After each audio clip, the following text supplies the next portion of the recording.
देख रहे हैं आज का मुद्दा और आपके साथ मैं हूं इस वक्त अर्पिता आर्या।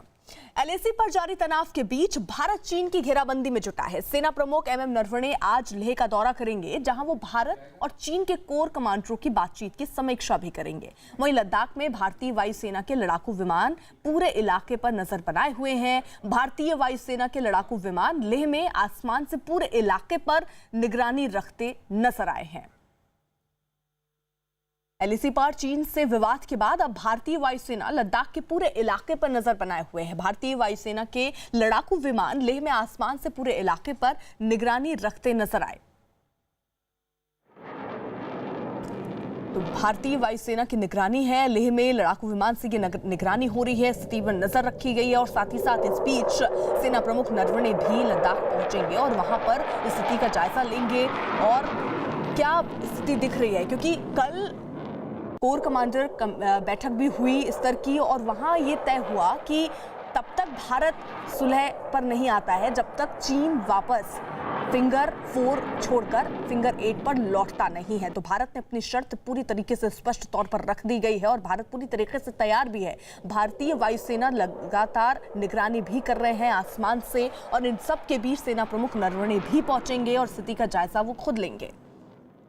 हमारे साथ हमारे दो सहयोगी इस वक्त जुड़ चुके हैं। संदीप बोल और हमारे साथ दिल्ली से इस वक्त हैं और रिफत अब्दुल्ला हमारे साथ श्रीनगर से इस वक्त मौजूद हैं। संदीप का रुख कर लेते हैं। संदीप, कल हुई ये कोर कमांडर स्तर की बातचीत 12 घंटे जो चली तकरीबन, उसके बाद आज सेना प्रमुख नरवणे का वहां पर जाना, यानी भारत की तरफ से जो कदम उठाए गए हैं उसको किस तरीके से देखा जाए? देखिए अर्पिता, सेना प्रमुख जो है पिछले एक हफ्ते से जाने के लिए जो है प्लानिंग उनकी थी वहाँ पे, लेकिन जिस तरीके से गलवान में हिंसक झड़प हुई उसके चलते यहाँ बैठकों का दौर जारी रहा, जिसके चलते जो है सेना प्रमुख नहीं जा पाए। उसके बाद 2 दिन का जो कमांडर्स कॉन्फ्रेंस का जो यहाँ पे चल रही है, चूँकि एक हिस्सा पहले हो चुका है, दूसरा हिस्सा जो अभी चल रहा है वो आज ख़त्म होगा और उसके बाद जो है सेना प्रमुख जाएंगे लद्दाख में वो 2 दिन रहेंगे और वहाँ पर 2 दिन रह के जो है सारे हालातों का जायज़ा लेंगे। खासतौर पर कि कल 10 घंटे से ज़्यादा जो बैठक चली है उसमें जो भारतीय सेना की तरफ से अपना पक्ष रखा गया, उसके बाद वहाँ चीन ने किस तरीके की बातें कही। हालांकि उनको फौरी तौर पर इस बात की जानकारी ज़रूर दे दी गई होगी, लेकिन पूरी तरीके से वहाँ पे जाके निगरानी ज़रूर करेंगे, समीक्षा करेंगे और स्थिति देखेंगे कि किस तरीके की स्थिति है।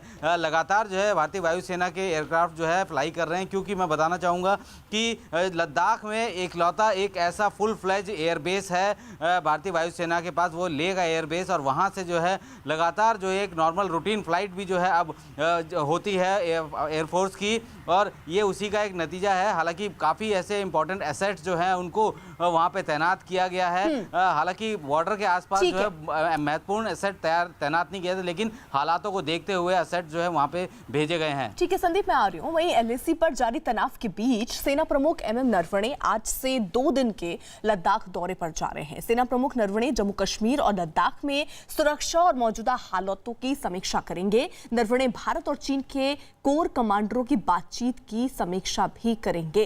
रिफत अब्दुल्ला हमारे साथ है। रिफत, सेना प्रमुख का दौरा लद्दाख जो कि तय हो रहा था कि काफी दिन, एक हफ्ते से ही कि वो पहुंचेंगे, अब जब वो पहुंच रहे हैं तो किन किन महत्वपूर्ण चीजों पर चर्चा कर सकते हैं वो? देखिए अर्पिता, काफ़ी चीज़ें वहाँ पे देखने की ज़रूरत है। एक तो ये है कि जो यहाँ पे वायलेंट क्लैशेस हुए 15 को, उसकी क्या वजह रही, उसका भी जायज़ा लिया जाएगा। और उसके बाद ये भी देखेंगे कि कहाँ तक चाइनीज़ आर्मी ने कोशिश की थी अंदर आने की, और साथ ही ये भी देखेंगे कि वहाँ पे किन चीज़ों को मजबूत करने की ज़रूरत है ताकि आइंदा ऐसी चीज़ें ना हों। और साथ ही ये भी देखा जाएगा कि जिस तरीके से कमांडिंग ऑफिसर की मौत हुई उस लड़ाई में, आखिर कमांडिंग ऑफिसर क्योंकि एक इम्पॉर्टेंट ऑफिसर है वहाँ पे और फ्रंट लाइन ऑफिसर हैं, उनकी कैसे मौत हुई इन क्लैशेस में, उसका भी जायजा लिया जाएगा। और लगातार जिस तरीके से पहले वहां कमांडर लेवल पे बात हुई और उसके बाद जीओसी लेवल पे बात हुई, कोर कमांडर लेवल पे बात हुई, और कल भी जिस तरीके से मीटिंग हुई, तकरीबन 11 घंटे मीटिंग चली, और उसका भी जायजा लेंगे कि क्या कुछ चाइनीज आर्मी और इंडियन आर्मी इसी बीच गलवान घाटी में एलएसी पर चल रही तनातनी के बीच आज भारत और चीन के विदेश मंत्री आमने सामने होंगे। आज भारत, रूस और चीन के विदेश मंत्रियों की वीडियो कॉन्फ्रेंसिंग के जरिए ये बैठक दोपहर 1:30 बजे होगी। हालांकि रूस ने साफ किया है कि इस बैठक में द्विपक्षीय मुद्दों पर चर्चा नहीं होगी। ये बैठक ऐसे समय में हो रही है जब खुद रक्षा मंत्री Rajnath Singh victory day parade कार्यक्रम में शिरकत करने के लिए मॉस्को में मौजूद हैं। एलएसी पर हालात सामान्य करने के लिए दोनों देशों की सेना के कमांडरों के बीच लगातार बातचीत हो रही है। ऐसे में विदेश मंत्रियों की ये बैठक भी अहम मानी जा रही है।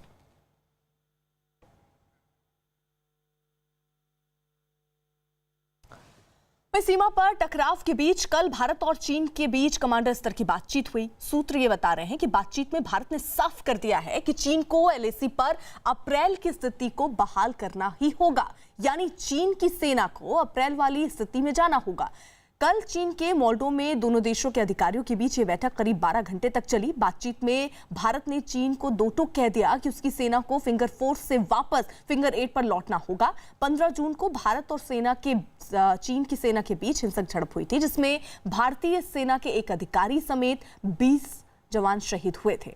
इसके बाद से ही गलवान घाटी में एलएसी पर तनाव बना हुआ है। संदीप हमारे साथ जुड़े हुए हैं। संदीप, यानी भारत ने तो अपनी स्थिति एकदम क्लियर कर दी है, लेकिन चीन की तरफ से, क्योंकि ये बातचीत शुरू भी चीन ने ही की जो कि मोल्डो में हुई, चीन की तरफ से क्या कहा गया है? क्योंकि पिछली बार भी हमने देखा चीन ये तय हो गया कि आप पीछे जाएंगे, लेकिन उसके बावजूद हमने हिंसक झड़प देखी थी।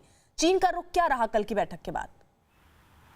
देखिए, अभी उस बैठक में क्या क्या जो है चाइना की तरफ से अपना पक्ष रखा गया, इस बारे में जो है अभी चीज़ें निकल कर आमना सामने है। क्योंकि 6 तारीख को जिस तरीके से बैठक हुई थी और उसमें जो आम सहमति बनी थी दोनों देशों की सेना के बीच, उसको जो है जब लागू किया जा रहा था तब जाके 15 तारीख को जिस तरीके की स्थिति हुई, उसके बाद वहीं से जो है बातचीत का दौर शुरू हुआ और एक नई सहमति बनाने की कोशिश की गई। भारत ने अपनी तरफ से बिल्कुल रुख अपना साफ कर दिया है कि वो अपनी ज़मीन पर, ख़ास तौर पर कि उस जगह जहाँ पर कि चीन लाइन ऑफ एक्चुअल कंट्रोल का परसेप्शन के नाम पर जो है भारतीय सीमा में जो है आगे घुसा हुआ है, जो कि पेंगोंग त्सो लेक का हिस्सा है, वहाँ से जो है उनको जाने के लिए कहा गया है। और ये कहा गया है कि बातचीत जो है आगे भी होगी, बढ़ेगी तभी जब जो है कि ये जो है चीन अपने वो स्टेटस को में जाए, यानी कि फिंगर 8 के पीछे जहाँ पे वो पहले मौजूद होते थे वहीं पर ही जाए। भारत ने अपना पक्ष जो है पुरजोर तरीके से रखा है और उम्मीद की जा रही है कि देर शाम तक इस बात की जानकारी भी मिल जाएगी कि चीन जो है वो किस तरीके से उसका रिएक्शन जो है वहाँ पे रहा है। हालांकि चीनी मीडिया की तरफ से अभी तक कोई भी जानकारी चीन की तरफ से क्या उनके अधिकारियों ने वहाँ पे की है, कुछ भी साझा नहीं की गई है। हालांकि ये बैठक जो है चीन ने ही कॉल की थी और ये मोल्डो जो कि चाइना में जो बीपीएम हट है वहाँ पे ये बैठक हुई थी, जो कि 6 जून में जब बैठक हुई थी ये भी उसी जगह पे हुई थी। बहुत बहुत शुक्रिया। हमारे साथ हमारे दो सहयोगी जुड़े हुए थे, संदीप और रफत। अब भारत और चीन के सैनिकों की झड़प का एक नया वीडियो इसी बीच सामने आया और इस वीडियो में दोनों देशों के सैनिक सामने दिखे, लेकिन ये साफ नहीं हो पाया कि ये वीडियो कब का है और कहां का है। लेकिन वीडियो में भारत के जवानों के चेहरे पर मास्क दिखाई दिया, इसलिए माना यह जा रहा है कि ये वीडियो ताजा झड़प का हो सकता है। वीडियो में जो आवाजें सुनाई दे रही हैं उनमें भारत की ओर से चीन के सैनिकों को पीछे हटने को कहा गया। बीच में चीन के कुछ सैनिक भारत की फौज के एक अधिकारी के करीब पहुंचते दिखे तो उन्हें दूर करने के कहते हुए भारत के सैनिक भी साफ सुनाई दिए गए।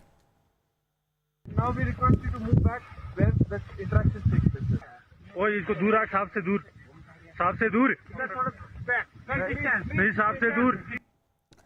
उधर रक्षा मंत्री राजनाथ सिंह अपने 3 दिन के दौरे पर रूस की राजधानी मॉस्को पहुंच चुके हैं। राजनाथ सिंह मॉस्को में दूसरे विश्व युद्ध की जीत की 75वीं सालगिरह के अवसर पर कल होने वाली विक्ट्री परेड कार्यक्रम में शिरकत करेंगे। भारतीय सेना के तीनों अंगों के 75 जवान इस विक्ट्री परेड में हिस्सा ले रहे हैं। रक्षा मंत्री के रूस दौरे से दोनों देशों के रिश्तों को और मजबूती मिलेगी।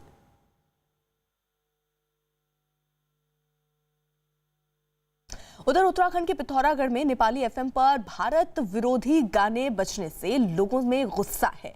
चीन के इशारे पर नेपाल लगातार ऐसी हरकतें कर रहा है जिससे नेपाल सीमा के आसपास के गांवों के लोग गुस्से में हैं। पिथौरागढ़ में इतने लंबे समय से आकाशवाणी केंद्र है, इसको इसने अभी तक संचालित नहीं किया है। कम्युनिटी रेडियो को आप संचालित नहीं कर रहे हैं, कोई भी चीज़ आप उसको काउंटर करने के लिए संचालित नहीं कर रहे हैं। जो ये प्रोपेगेंडा नेपाल के एफएम या दूसरी जगहों से चल रहा है उसको किसी न किसी स्तर पर रोका जाना चाहिए। और इसी बीच बड़ी खबर जम्मू कश्मीर से आ रही है। जम्मू कश्मीर के पुलवामा में सुरक्षा बल ने मुठभेड़ में 2 आतंकियों को ढेर कर दिया। मारे गए दोनों आतंकी जैश के टॉप कमांडर थे। इस मुठभेड़ में एक सीआरपीएफ जवान शहीद भी हो गया है। सुरक्षा बल और आतंकियों के बीच पुलवामा के बज्जू इलाके में मुठभेड़ चल रही है। सुरक्षा बल ने पूरे इलाके की घेराबंदी कर रखी है और माना यह जा रहा है कि अभी कुछ और आतंकी इस जगह पर छिपे हो सकते हैं। सुरक्षा बल ने पिछले 17 दिन में 35 आतंकी मार गिराए हैं। उधर सुप्रीम कोर्ट की तरफ से तय किए गए निर्देशों के साथ आज ओडिशा के पुरी में ऐतिहासिक जगन्नाथ रथ यात्रा निकाली जा रही है। कोरोना के खतरे को देखते हुए सुप्रीम कोर्ट ने रथ यात्रा के लिए सख्त नियम तय किए और इसी वजह से पुरी में बीती रात से ही कर्फ्यू जारी है, जो रथ यात्रा खत्म होने तक जारी रहेगा। रथ यात्रा के आयोजन की प्राथमिक जिम्मेदारी जगन्नाथ मंदिर प्रशासन समिति को सौंप दी गई है। एक रथ को खींचने के लिए सिर्फ 500 लोगों को इजाजत होगी। सुप्रीम कोर्ट के निर्देश के मुताबिक रथ को खींचने वालों की कोरोना टेस्ट रिपोर्ट नेगेटिव होनी चाहिए। इसके अलावा हर रथ के बीच में दूरी रखी जाएगी और इस आयोजन के दौरान सोशल डिस्टेंसिंग पूरी तरह से उसका पालन किया जाएगा। वहीं यात्रा शुरू होने से पहले पूरे मंदिर परिसर और आसपास के एरिया को अच्छी तरह सैनिटाइज किया गया।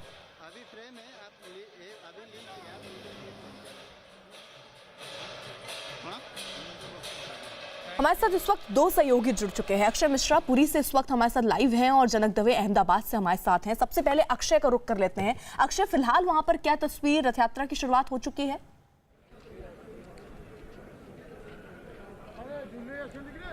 जी, मैं पहले वो नज़ारा दिखाना चाहता हूँ कि जिसका सबका इंतजार था कि कब महाप्रभु विराजमान करेंगे। आप देख सकते हैं कि तीनों रथ में पूरा विराजमान कर चुके हैं महाप्रभु। और पहले जो बाएं तरफ जो देख रहे हैं ये बलभद्र जी का ताड़ध्वज रथ है और बीच में देवी सुभद्रा का दर्पदलन और अंतिम में जगन्नाथ जी का नंदीघोष रथ है। आप देख सकते हैं पूरा रथ को। और हमारे साथ सेवायत है, उनसे बात करेंगे।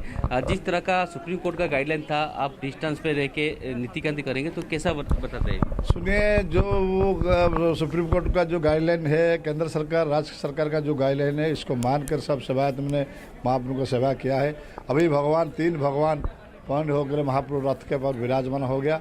जगन्नाथ जी नंदीघोष में है, देवी सुभद्रा देवी दलन में है और बलभद्र बड़ा भैया ताड़ध्वज रथ में है। अभी महाप्रभु का पौंड हो गया। अभी जगत गुरु शंकराचार्य जी अभी दर्शन कर रहा है। इसका बाद गजपति महाराज आएंगे, इसको छेरा पहरा करेंगे। इसका बाद हमारा जो घोड़ा है वो रथ का पर बंधा होगा। इसका बाद रथ का दौड़ लगे, महाप्रभु जनकपुरी वो जो गुंडीचा मंदिर जाएंगे। वो आज हम लगता है आज 3 रथ भी लग जाएंगे और कम संख्या के सेवायत अभी भी है और कम समय के सेवायत वो सब मैक्स पहन कर हाथ हमारा सैनिटाइज कर और सब सामाजिक दूरता में सब महाप्रभु को सेवा किया हुए।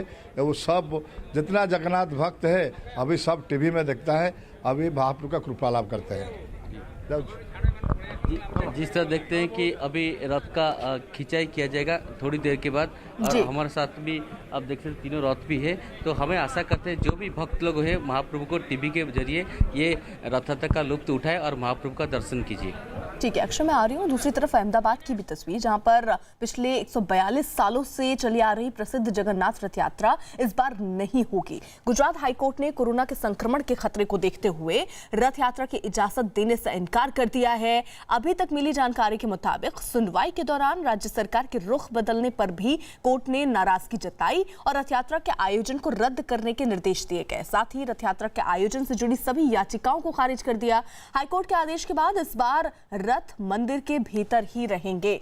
हमारे साथ जनक है इस वक्त। जनक, इस वक्त क्या स्थिति, वहां क्या तस्वीर दिख रही है? क्योंकि ये इजाजत तो नहीं मिली वहां पर, अब मंदिर के अंदर ही रथ रहेंगे। देखिए अर्पिता, 142 साल पुरानी परंपरा आज टूटी है। ये तीनों रथ मैं तस्वीरें पहले दिखाऊंगा, कैमरामैन अनूप आपको तीनों तस्वीर दिखाएंगे। पहला जो रथ आपको दिख रहा है वो है भगवान जगन्नाथ का, फिर बहन सुभद्रा और भाई बलभद्र का। ये तीनों रथ अमूमन जो 142 साल से जो परंपरा चली है, इस वक्त अहमदाबाद का जो नगर निगम है वहाँ पर ये रथ निकल चुके होते हैं। लाखों की तादाद में लोग सड़कों पर होते हैं, लेकिन आज देखिए बेहद कम लोग दिख रहे हैं और ये मंदिर परिसर है और यहाँ पर ही तीनों रथ घुमाए गए। कल देर रात यानी 2-2:30 बजे तक पूरी सुनवाई चली और सुनवाई के बाद हाईकोर्ट ने साफ कर दिया कि पुरी में जो स्थिति है उसको अहमदाबाद की स्थिति के साथ सीधा कंपेयर नहीं किया जा सकता। जिस तरीके से कोरोना का संक्रमण बढ़ा है अहमदाबाद में। ऐसे में रिस्क नहीं लिया जा सकता, क्योंकि ओल्ड सिटी जो पुरानी अहमदाबाद है उसके भीतर से ही ये रथ निकलना है। ऐसे में अगर लाखों लोग अगर आते हैं तो संक्रमण बढ़ने का खतरा रहता है, और उसको देखते हुए ही हाईकोर्ट ने इजाज़त देने से इनकार कर दिया। सरकार और मंदिर ट्रस्ट ने पूरी तैयारी कर ली थी, कॉन्वॉय भी एक रिहर्सल के तौर पे निकाल दिया था, फटाके यहाँ पर फूट गए थे, लेकिन हाईकोर्ट को लगा कि ये स्थिति नहीं है कि अभी तीनों रथ अगर निकलते हैं, श्रद्धालु अगर सड़कों पर आते हैं तो संक्रमण बढ़ेगा, और इसके चलते 142 साल पुरानी जो परंपरा थी वो आज टूटी है। ये तस्वीरें अर्पिता, ये तस्वीरें इतिहास के पन्नों पर दर्ज होगी, क्योंकि आज तक ऐसा नहीं हुआ। आप देखिए भगवान जगन्नाथ हैं, वो बिना अपने भक्तों के बिना है। आप देख सकते हैं पहले यहाँ लाखों की तादाद में लोग आते थे। यहाँ पर ये वही परिसर है जहाँ प्रधानमंत्री नरेंद्र मोदी जब गुजरात के मुख्यमंत्री थे तब इसी रथ को वो खींचते थे, और आज यहाँ पर जो लाखों लोग होते थे, यहाँ पर आज चंद लोग हैं, वो भी लोगों को सोशल डिस्टेंसिंग कहते हुए अंदर आने दिया जाता है। तो 142 साल पुरानी रथ यात्रा की जो परंपरा आज टूटी है, लोगों में खासकर भक्तों में कहें कि उनको थोड़ी नाराजगी जरूर है, क्योंकि लोग उसको श्रद्धा से देखते हैं। ये कहा जाता है कि भगवान जगन्नाथ आज के दिन दर्शन देने के लिए, अपने जो भक्तों को दर्शन देने के लिए निकलते हैं, और एक नज़र भगवान के उन पर हो जाए तो भक्त के दुख दर्द दूर हो जाते हैं। इसके चलते लाखों की तादाद में लोग सड़कों पर आते हैं भगवान जगन्नाथ के दर्शन के लिए। लेकिन आज भगवान जगन्नाथ मंदिर के बाहर ही नहीं जा पाएंगे, और लोग हैं वो या तो टीवी की नज़र देख सकते हैं, या फिर अगर आना है तो यहाँ पर आके सोशल डिस्टेंसिंग के जो नॉर्म्स हैं उसको फॉलो करके आना होगा। लेकिन पुलिस की सख्ती है, लोग ज़्यादा नहीं इकट्ठा हुए, इसके चलते चंद लोग हैं वो अभी फिलहाल दर्शन के लिए आ सकते हैं। जनक, आपका और अक्षय भी हमारे साथ जुड़े हुए थे, आप दोनों का बहुत बहुत शुक्रिया। उधर कोलकाता में इस्कॉन की तरफ से सांकेतिक रथ यात्रा निकाली गई, जहां इस बार कोरोना की वजह से भगवान को रथ पर सवार नहीं किया गया, सिर्फ दर्शन के लिए मंदिर के बाहर लाया गया। ये तस्वीरें आप देख सकते हैं।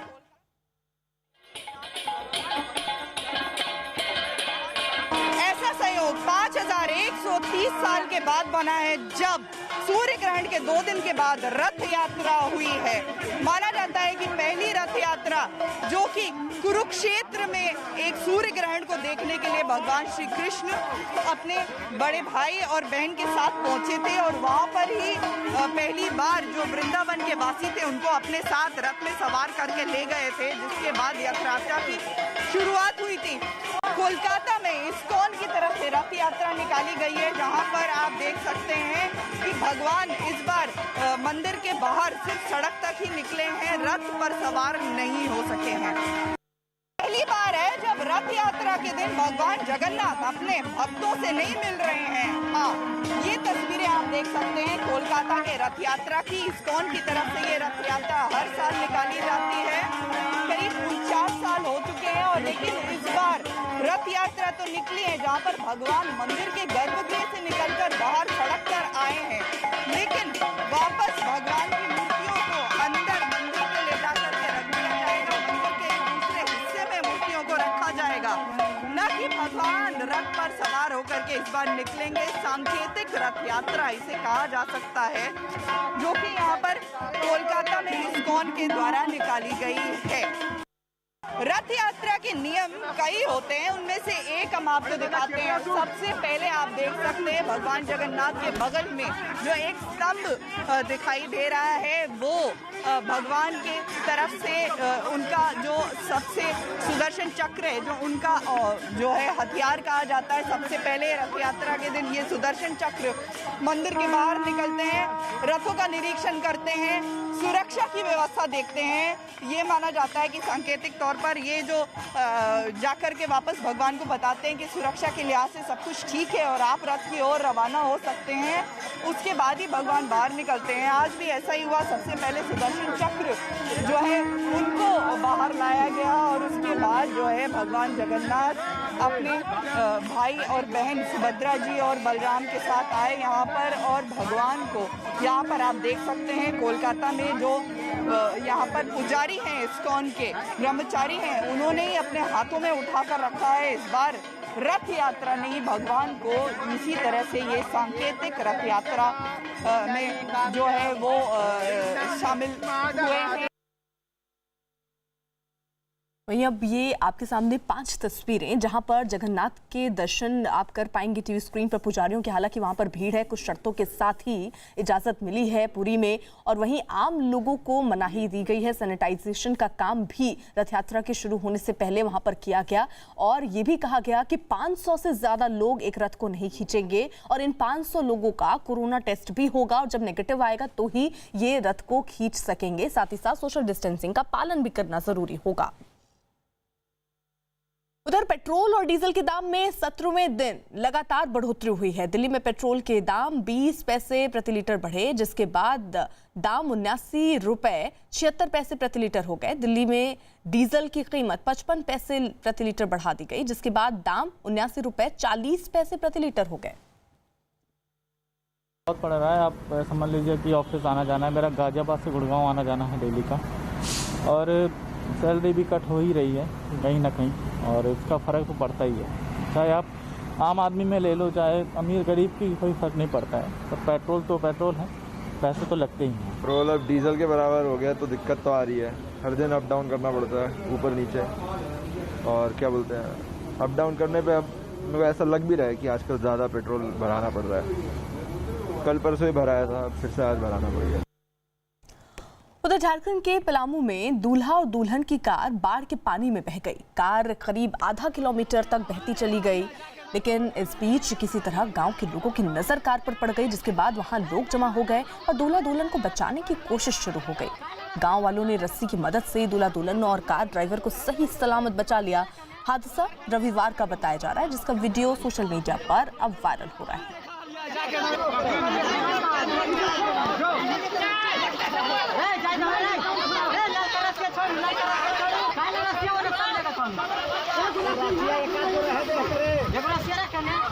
तो गनीमत रही कि गांव वालों की वक्त रहते इन पर नजर पड़ गई, जिसकी वजह से इनकी जान बच गई। इससे पहले वो तस्वीर भी सामने आई जब पानी के तेज बहाव में ये कार बहती हुई नजर आई, जिसमें दूल्हा दुल्हन और ड्राइवर भी मौजूद था। गांव वालों ने जैसे ही देखा तुरंत वो मदद के लिए आगे आए, रस्सी लाई गई और रस्सी फेंक कर इन लोगों को बचाया गया।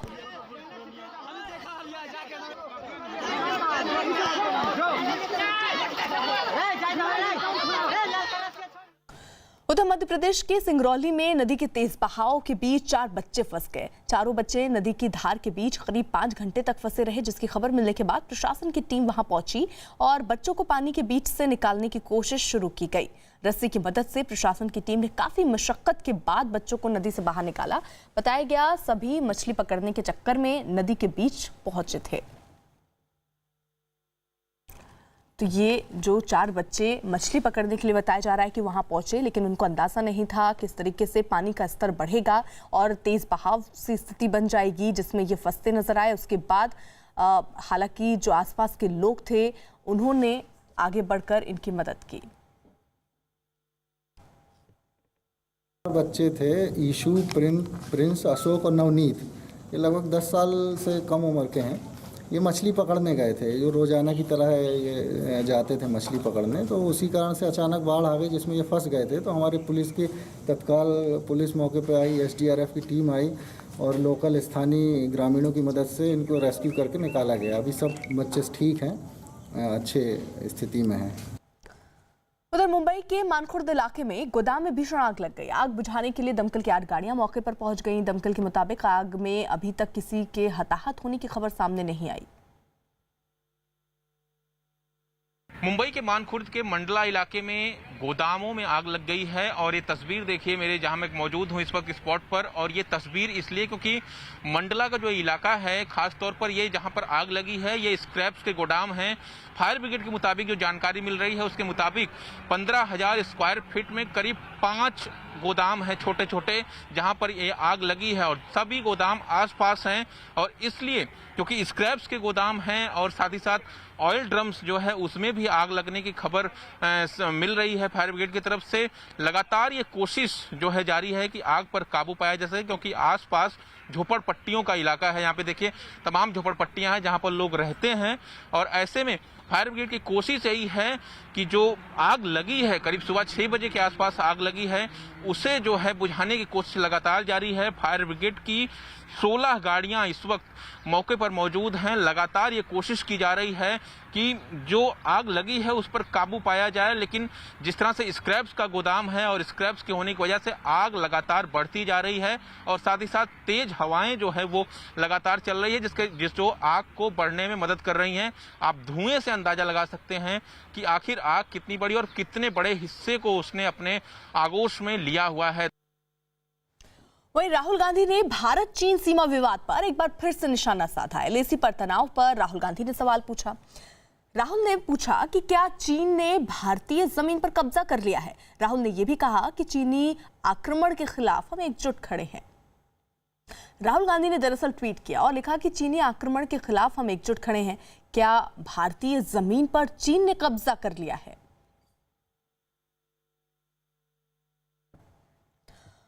अरुण हमारे साथ हमारे सहयोगी इस वक्त जुड़ चुके हैं। अरुण, यानी एक बार फिर से हम देख रहे हैं कि राहुल गांधी और उनके साथ पूरी कांग्रेस की पार्टी चीन के मुद्दे पर सरकार को घेरती नजर आ रही।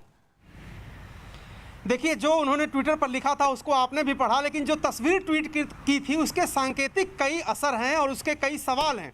वो जो तस्वीर है वो राजीव गांधी ने खुद खींची थी और उन्होंने फ़ोटो क्रेडिट दिया हुआ है बाकायदा उस ट्वीट में, जो फ़ोटो इस्तेमाल किया है पैंगोंग लेक का।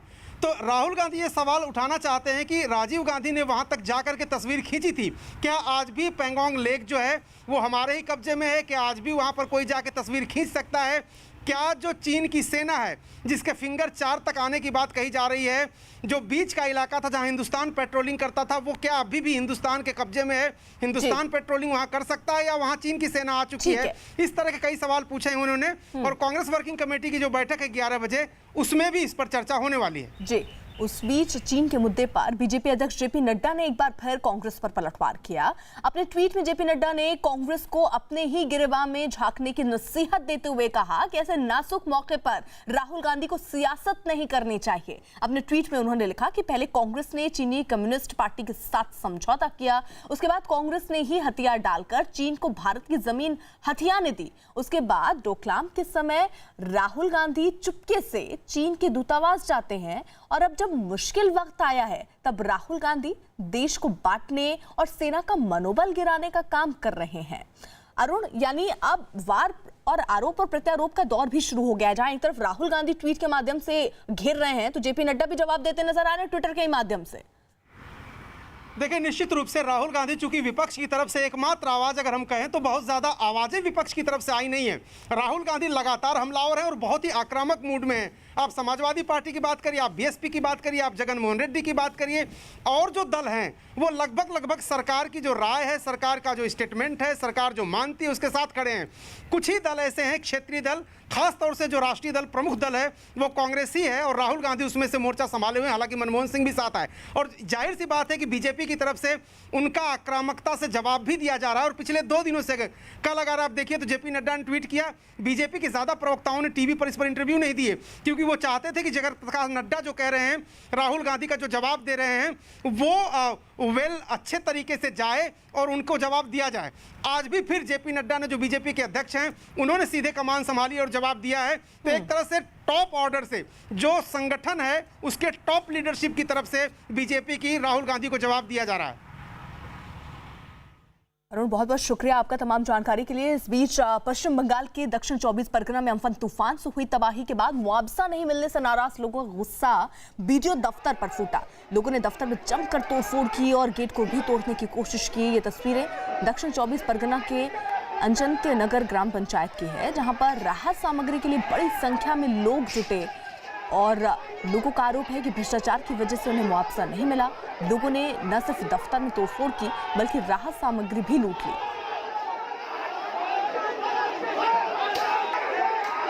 तो 24 परगना पश्चिम बंगाल की तस्वीर, जहां पर लोगों का गुस्सा इस बात को लेकर फूटा कि अभी तक उनको मुआवजा नहीं मिला है और इसको लेकर बीडीओ दफ्तर वो जब पहुंचे तो वहां पर जो भी सामान उनके हाथ में आए वो उठाकर पटकते हुए भी नजर आए और काफी देर तक ये हंगामा दफ्तर के बाहर ऐसे ही चलता रहा।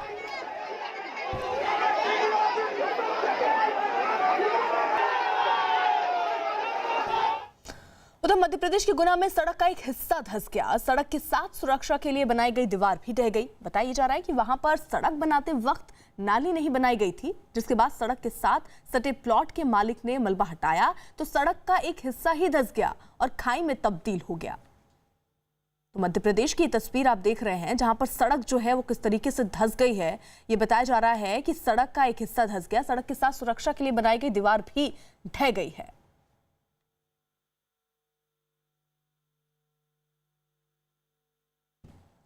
उधर कश्मीर घाटी में सुरक्षा बल आतंकियों के मंसूबे पर लगातार पानी फेर रहे हैं और उन्हें ढूंढ ढूंढ कर मार रहे हैं। श्रीनगर के हरवान इलाके में आतंकियों के एक ठिकाने का पता चला। सुरक्षा बल के सर्च ऑपरेशन के दौरान जब इस ठिकाने पर छापा मारा गया तो वहां आतंकी तो नहीं मिले, लेकिन उस ठिकाने से गोला बारूद बरामद किया गया। सुरक्षा बल ने आतंकियों के ठिकाने से AK-47 की एक मैगजीन, एक ग्रेनेड लॉन्चर, 6 ग्रेनेड जब्त किए। सुरक्षा बल का सर्च अभियान जो है वो अभी तक जारी है। तो श्रीनगर में आतंकी ठिकाना मिला है, एक भारी मात्रा में गोला बारूद वहां से बरामद किए गए हैं और सर्च ऑपरेशन भी अभी वहां चल रहा है, क्योंकि आतंकियों की जानकारी मिल रही है और उसको देखते हुए चुन चुन कर आतंकियों को ढेर करने की कोशिश सुरक्षा बल की इस वक्त सामने आई है और काफी हद तक सुरक्षा बल इसमें सफल भी हुए।